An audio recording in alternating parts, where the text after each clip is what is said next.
I'm going to read you a statement from asylum seekers who are being transferred to the Bibby Stockholm, which you see up here. Most of these asylum seekers who have written a statement live in Oxford. And they say this: "We call upon everyone who understands the grim reality of living in uncertainty, far from friends and relatives, and constantly waiting to amplify our concerns and pay attention to our calls." We residents of the Holiday Inn Express, who have recently received transfer letters to the Bibby Stockholm barge, have been trying to build a life in Oxford within the hostile environment we are placed in. Even though we are seeking sanctuary due to the persecution we have faced, we have been blamed, treated as a problem, and segregated from the community in an area far from the town. Through the help of local charities and good people, we have started to build a life and develop a sense of home. The decision of the Home Office to take away the life we have started to build has put us in a desperate position where even challenging the decision is deemed risky. We have waited for 1 year in very uncertain situation. We are not allowed to work. We are not allowed to go out of the hotel for more than 2 days at a time.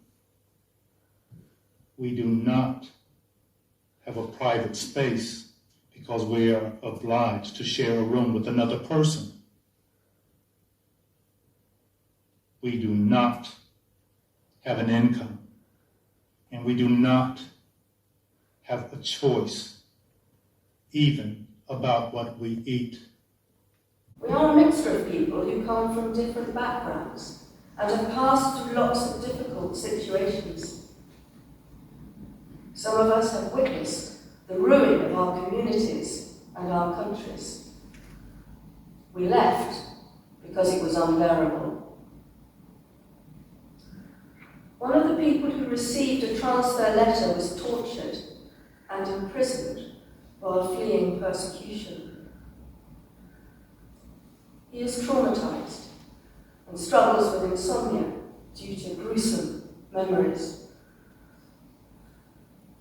He builds a connection with the local community in Oxford to cope with all his struggles. He was able to keep going due to that support.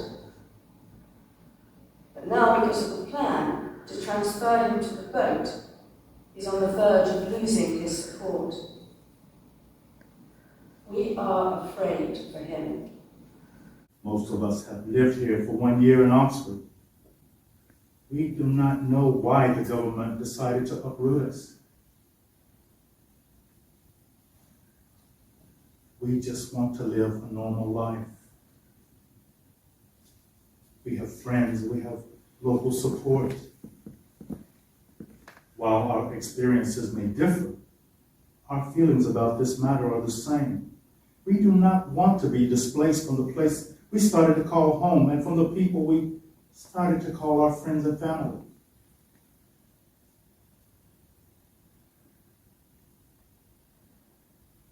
Please treat us more humanely than this.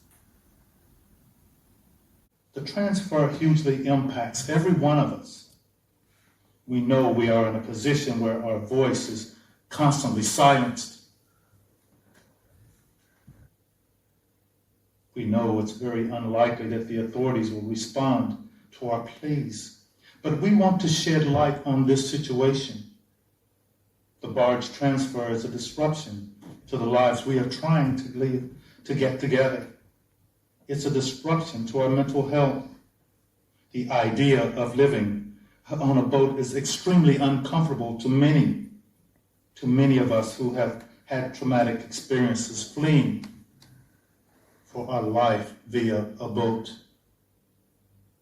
Trying to figure out the genuine reason why the Home Office tends to strip us of the relationships we built within the last year, we can only ask what long-term outcome is anticipated by harming us in this way. What is the rationale for making us start from scratch once again?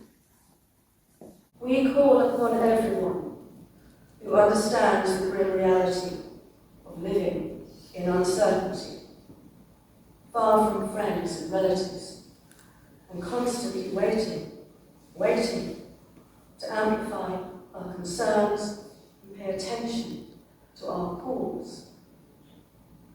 We are tired of living our lives on a no-choice basis.